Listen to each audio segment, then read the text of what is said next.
एक सुनसान रात का समय था। आसमान में बादल छाए हुए थे और तेज बारिश के साथ बिजली चमक रही थी।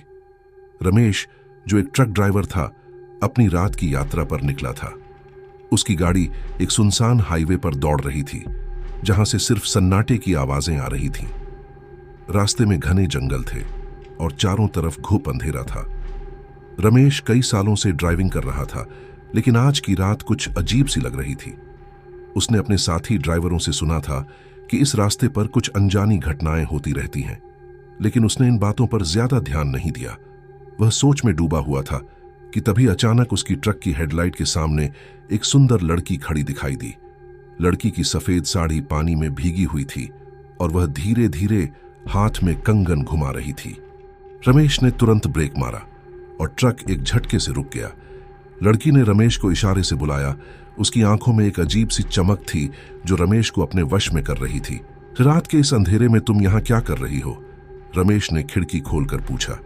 लड़की ने धीरे से मुस्कुराते हुए कहा, मैं अपने गांव जाना चाहती हूं, क्या आप मुझे छोड़ देंगे? रमेश को पहले संकोच हुआ, लेकिन लड़की के चेहरे में एक खिंचाव सा था, कुछ ऐसा जो उसे मना नहीं करने दे रहा था। उसने लड़की को ट्रक में बैठा लिया। जैसे ही लड़की ने ट्रक में कदम रखा, रमेश के मन में एक अजीब सी बेचैनी शुरू हो गई, लेकिन फिर भी वह उसे रास्ते में छोड़ने के लिए चल पड़ा। रमेश ने लड़की से उसके गांव का नाम पूछा और लड़की ने धीरे से कहा, मेरा नाम सुमन है, मैं पास के एक छोटे गांव में रहती हूं।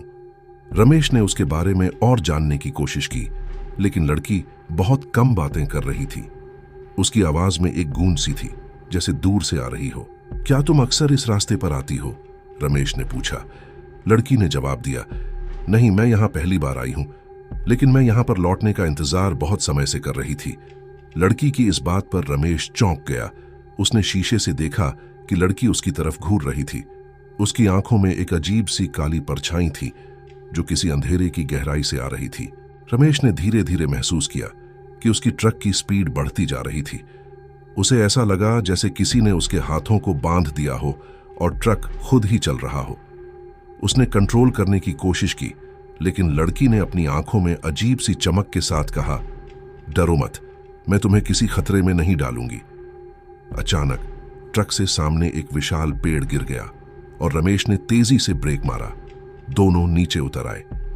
रमेश ने देखा कि पेड़ गिरा हुआ था और इसके पास ही एक पुराना सा मकबरा था। यह क्या है? रमेश ने हैरान होकर पूछा। सुमन ने रमेश की ओर देखा और कहा, यह मेरी कहानी का अंत है। मैं तुमसे सिर्फ इतना चाहती हूं कि तुम मेरे साथ यहां थोड़ा समय बिताओ। रमेश की समझ में कुछ नहीं आ रहा था। उसकी ट्रक की हेडलाइट्स मकबरे के पास पड़ी थीं और अचानक हवा में एक तेज आवाज गूंजने लगी। मकबरे की दीवारों पर साए झूमने लगे और हवा में एक अजीब सी गंध फैल गई। रमेश डर के मारे पीछे हट गया, लेकिन सुमन ने उसका हाथ पकड़ लिया। तुम क्या चाहती हो? रमेश ने घबराते हुए पूछा। सुमन ने धीरे से मुस्कुराते हुए कहा, मैं एक वादा निभाने आई हूं। इस मकबरे में मेरा प्रेमी सोया हुआ है। वह एक समय में एक ट्रक ड्राइवर था और मैंने उससे प्यार किया था। वह मुझसे वादा करके गया था कि वह मुझे हमेशा साथ रखेगा, लेकिन एक दुर्घटना में उसकी मौत हो गई और वह वापस नहीं आया। आज मैं उस वादे को पूरा करने के लिए आई हूं। रमेश की आंखें फटी की फटी रह गईं। वह समझ गया था कि सुमन कोई साधारण इंसान नहीं है। उसके शरीर में झुरझुरी सी दौड़ गई। वह तुरंत वहां से भागना चाहता था, लेकिन उसका शरीर मानो जड़ हो गया था। तभी मकबरे का दरवाजा खुद ब खुद खुल गया और अंदर से एक साया बाहर निकला। रमेश ने देखा कि वह साया किसी इंसान का नहीं था। उसकी आंखों में लाल रोशनी थी और वह धीरे धीरे सुमन की ओर बढ़ रहा था। ये कौन है? रमेश ने कांपते हुए पूछा। सुमन ने शांत स्वर में कहा, यह मेरा प्रेमी है। आज हम एक साथ होंगे, हमेशा के लिए। रमेश ने अपनी जान बचाने के लिए दौड़ लगाई, लेकिन जैसे ही वह मुड़ा, उसकी ट्रक के चारों पहिए हवा में झूल रहे थे। उसकी समझ में नहीं आ रहा था कि वह क्या करे।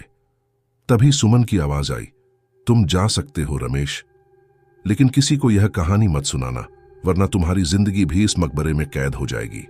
रमेश ने एक बार पीछे मुड़कर देखा। सुमन उस मकबरे के अंदर चली गई और दरवाजा खुद ब खुद बंद हो गया। उसके बाद रमेश को महसूस हुआ कि उसकी ट्रक फिर से जमीन पर आ चुकी है। उसने तुरंत ट्रक में बैठकर वहां से निकलने की कोशिश की, जब वह हाईवे से थोड़ा आगे बढ़ा तो उसे एहसास हुआ कि वो जहां सुमन को देख रहा था वहां अब कोई मकबरा नहीं था। सब कुछ खाली था। रमेश को लगा कि यह सब सिर्फ एक सपना था, लेकिन उसके हाथों में सुमन का वही कंगन था जो उसने पहना था। इस कहानी के बाद रमेश ने कभी भी उस रास्ते पर गाड़ी नहीं चलाई। इस तरह की रहस्यमयी और डरावनी कहानियों के लिए चैनल को सब्सक्राइब करना ना भूलें। मिलते हैं कुछ और रहस्यमयी और डरावनी कहानी के साथ। धन्यवाद।